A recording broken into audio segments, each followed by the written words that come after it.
Hi and welcome. I'm Julieanne Cost. Let's take a moment to look at two new adjustment layers in Photoshop, Clarity and Dehaze and Grain. First, let's look at the effects of Clarity and Dehaze using this star shape. Sometimes I find it's easier to see the effects of adjustment layer when you're working with shapes rather than a photograph.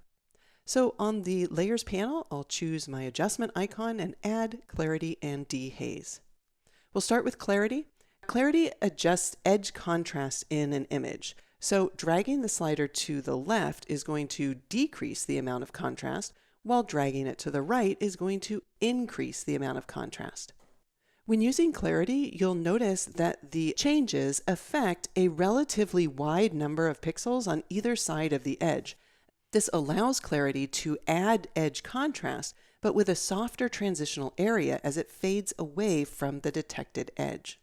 The Clarity slider is also intentionally biased, so it affects the edges in the midtones of an image more so than the highlight and shadow areas. And it also affects the luminance as well as the saturation values as we decrease or increase the sliders. Now let's move to this photograph. And again, I'll add a Clarity and Dehaze adjustment layer, and I'll start by moving the Clarity to the left. We can see how decreasing the edge contrast could help our image to look softer, whereas increasing the edge contrast can help the image look sharper and more dramatic. So for this image, I prefer to increase the clarity, but for a portrait, I might want to decrease the clarity. All right, let's return to our graphic, and I'll reset the clarity slider, and then let's use the dehaze slider. So the dehaze technology is based on a physical model of how light is transmitted, and it tries to estimate light that is lost due to absorption and scattering through the atmosphere. When we move the slider to the left, we decrease the amount of dehaze, making the image appear as if it has more atmospheric perspective, like looking at a far-off mountain range on a foggy day. In addition, the colors become less saturated and the photo appears less detailed. Now, moving the slider to the right decreases the atmospheric perspective, as if it's cutting through the haze, and it also adds some saturation. All right, let's take a look at the photograph again. I'll reset clarity, and we'll decrease the dehaze, making the image look softer, almost as if it was photographed on a foggy day. Increase in the dehaze will cut through that haze and add saturation. Of course, if we didn't want the adjustment to affect all of the layers, we could always reposition the stacking order. So now, for example, the sky at the top, these clouds, are no longer being affected.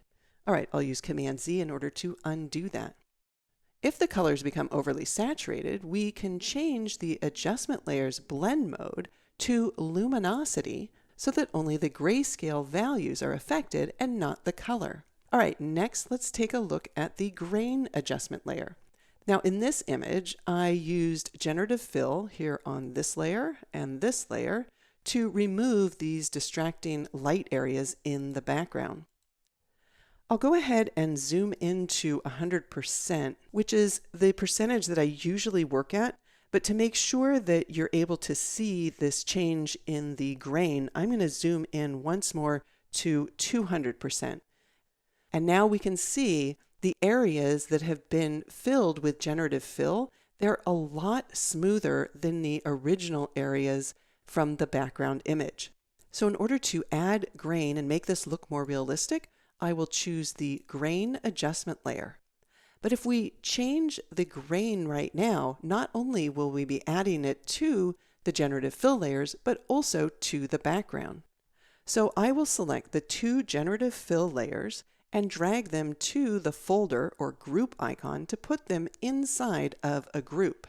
Then with the grain adjustment layer targeted, at the bottom of the properties panel, I'll click on the clipping icon in order to clip the grain adjustment layer so that it only affects whatever contents are within that group.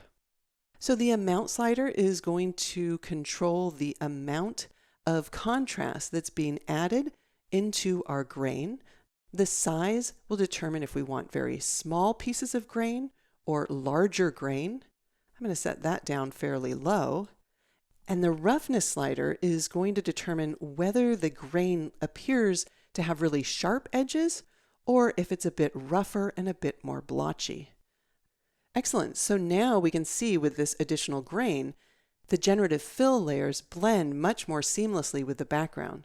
So here's before without the adjustment, and there's after. And because it's affecting all of the layers in the group, if we scoot over to this other area, we can see that the grain has been added there and makes that match much more seamlessly as well. All three of these adjustments have been highly requested features, and while you can still apply the settings using Camera Raw as a filter, by adding the features as adjustment layers in Photoshop, not only can they be applied to multiple layers, they can be clipped to specific layers and groups, as we just did. They can also be re-edited at any time without needing to use smart objects. They can be masked, and you can easily change their opacity and blend modes to create new and unique effects. I'm Julieanne Cost. Thanks for watching.